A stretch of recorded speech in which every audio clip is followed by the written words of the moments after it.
Boa noite, meus irmãos. Por favor, abra sua Bíblia comigo para o livro de 1 Samuel, capítulo de número 1. Nós faremos a leitura dos versos de 9 a 18. 1 Samuel, capítulo 1, de 9 a 18. Enquanto você está indo lá, no momento de gratidão, eu não falei nada, porque estaria aqui neste momento, mas eu quero agradecer a Deus também pelo domingo, a participação dos adolescentes aqui na igreja, foi uma grande bênção, mas o mais gostoso disso tudo é ver como eles têm gostado de trabalhar e como eles têm se disponibilizado. E eles estão lá, pastor, eu também quero, eu quero fazer aquilo, eu quero ajudar.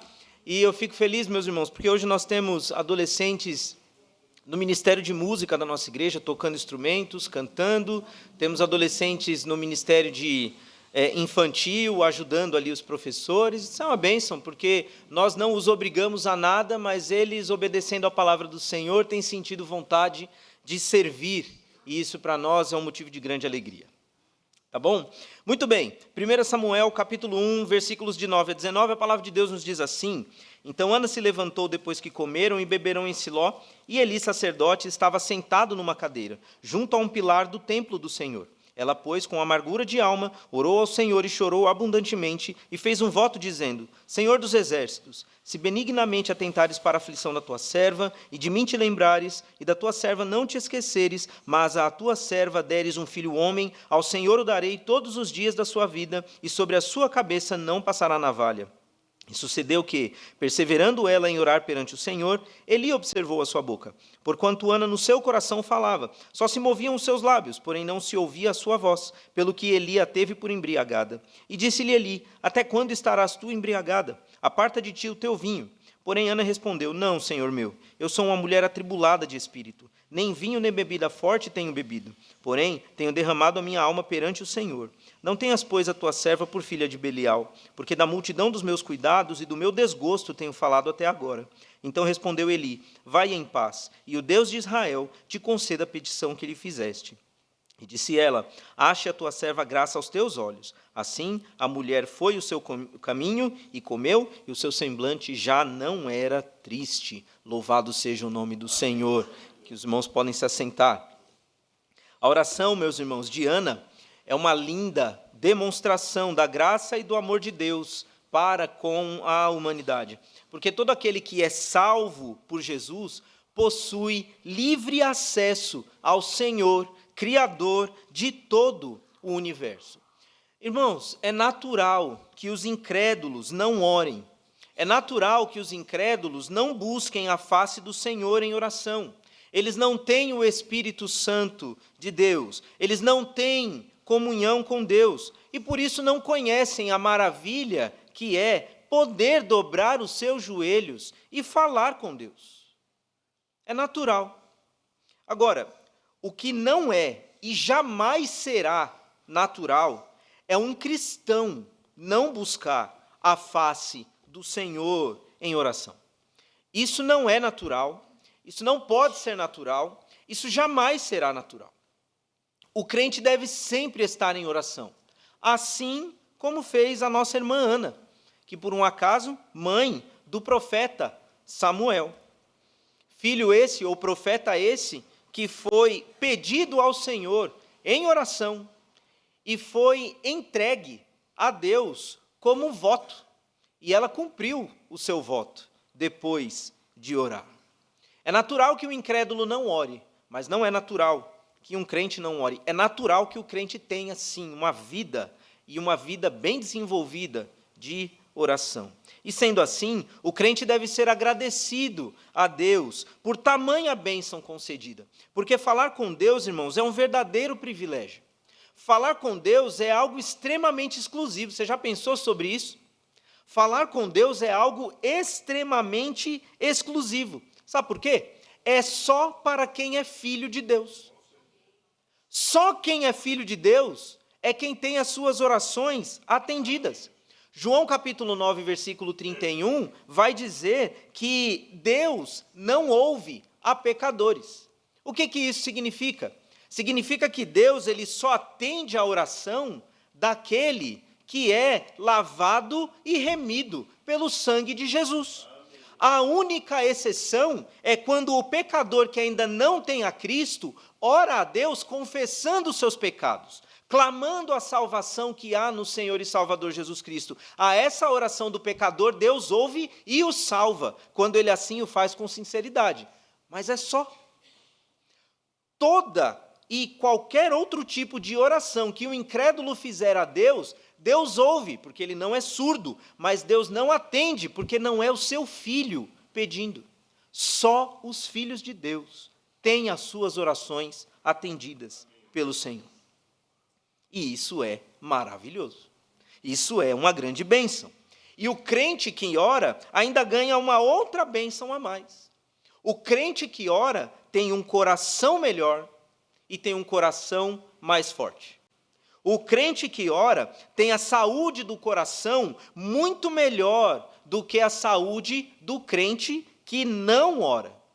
Porque, irmãos, não há nada melhor do que a oração para cuidar do coração. Se você parar para reparar, oração e coração só tem um C de diferença. Faz toda a diferença na nossa vida. Faz toda a diferença para a saúde do nosso coração quando nós o regamos com oração.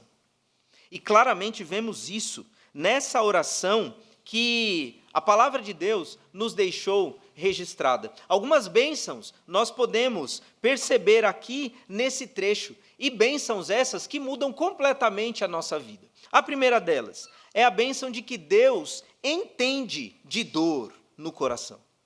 Deus entende de dor no coração. Ana desejava ter filhos. Pode ser, irmãos, a Bíblia não diz isso, tá bom? Mas pode ser que ela sonhasse com o fato de ser mãe desde criança. Era um desejo comum das mulheres dos tempos bíblicos. Era um desejo legítimo ser mãe e ser mãe de muitos filhos. Era comum. Ana não queria ser o centro das atenções. Ela era amada pelo seu esposo, a Bíblia assim o diz. Ela tinha a atenção do seu esposo. Eucana a tratava com dignidade, com carinho e com ternura. Dava a ela porção mais excelente, porção melhor do que ele dava para sua outra esposa, Penina. Inclusive, Eucana ele era um sacerdote e ele tinha duas esposas apenas pelo fato de que a sua esposa, Ana, não podia gerar filhos. Então a lei permitia que o sacerdote pudesse ter uma outra esposa para suscitar descendência. É por isso que Penina ficava, me perdoem a expressão, infernizando a vida de Ana. Porque Penina podia ter filhos e Ana não. Mas Penina sabia que a mulher amada era Ana. Era Ana. Então Ana não queria simplesmente ser o centro das atenções. O que Ana queria era ser mãe e o seu coração doía por não poder ser mãe. No verso 10, a palavra de Deus diz que ela sentia amargura na alma. Diz que ela chorava abundantemente. No verso 15, a palavra de Deus diz que ela estava atribulada de espírito, que ela estava derramando a alma perante o Senhor. Ainda no verso 16, ela diz que conversava com Deus sobre o desgosto que sentia. Olha como estava, meus irmãos, triste.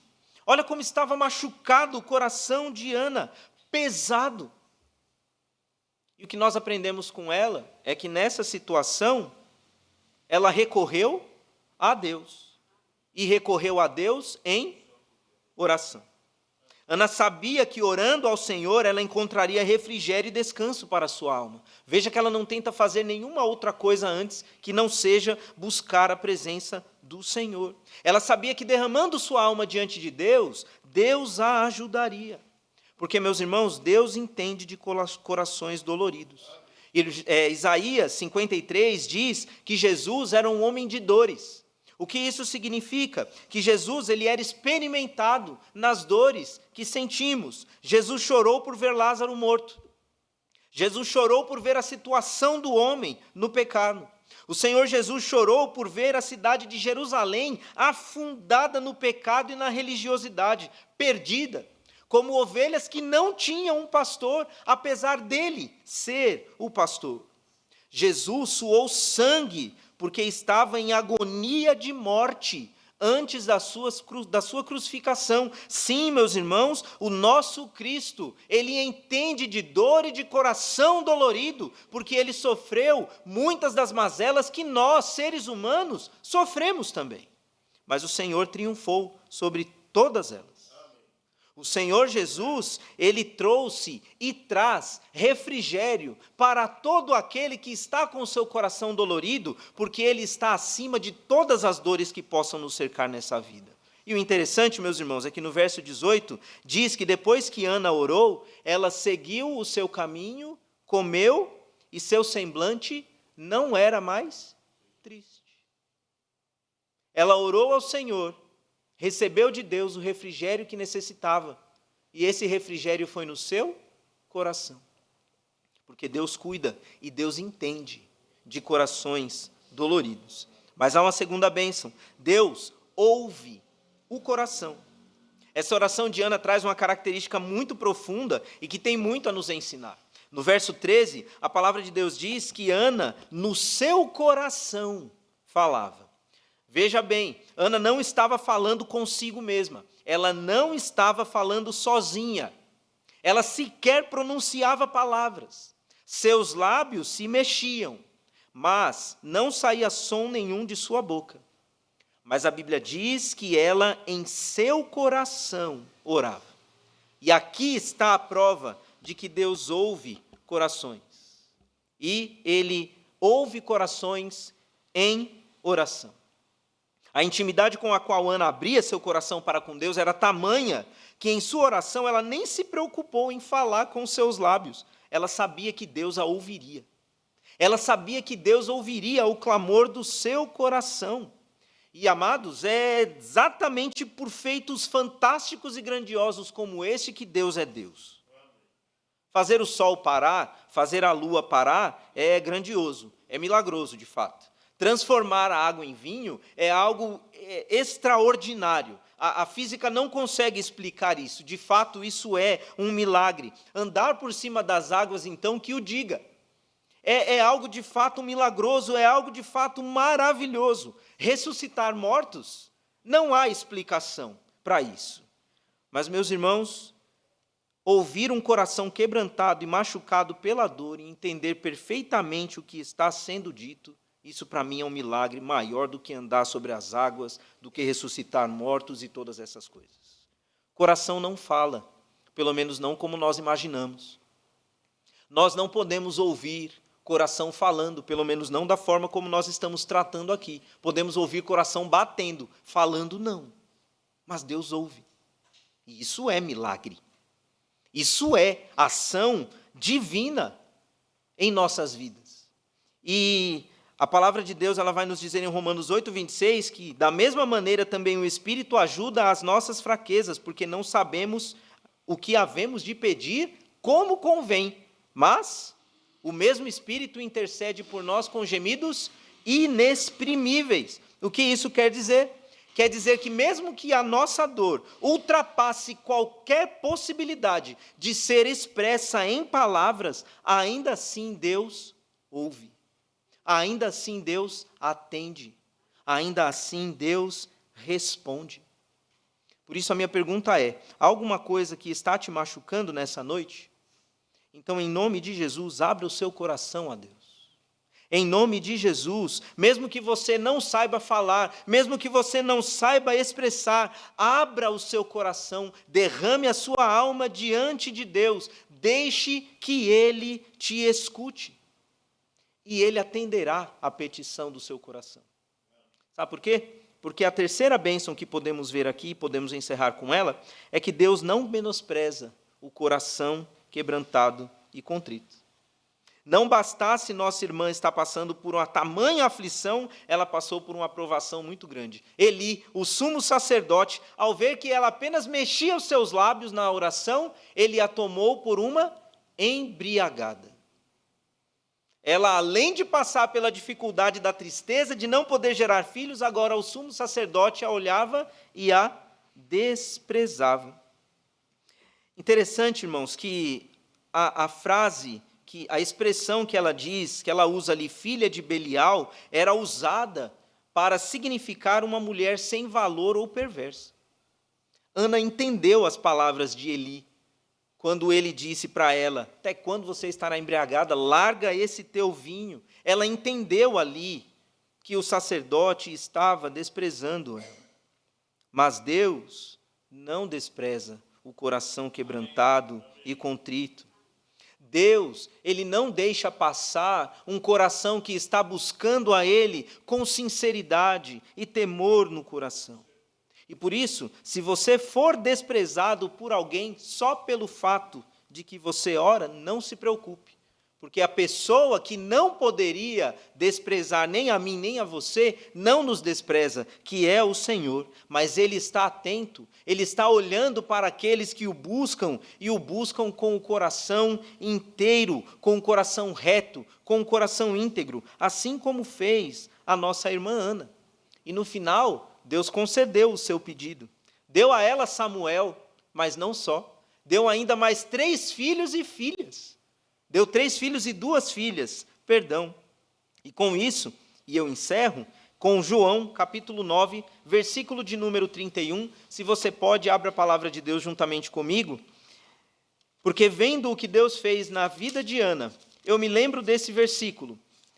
Palavras do Senhor para nós, que diz assim: ora, nós sabemos que Deus não ouve a pecadores, mas se alguém é temente a Deus e faz a sua vontade, a esse ouve. Então, se você é temente ao Senhor, faça a vontade dele. Abra o seu coração e ele ouvirá o seu clamor. E que Deus assim nos abençoe.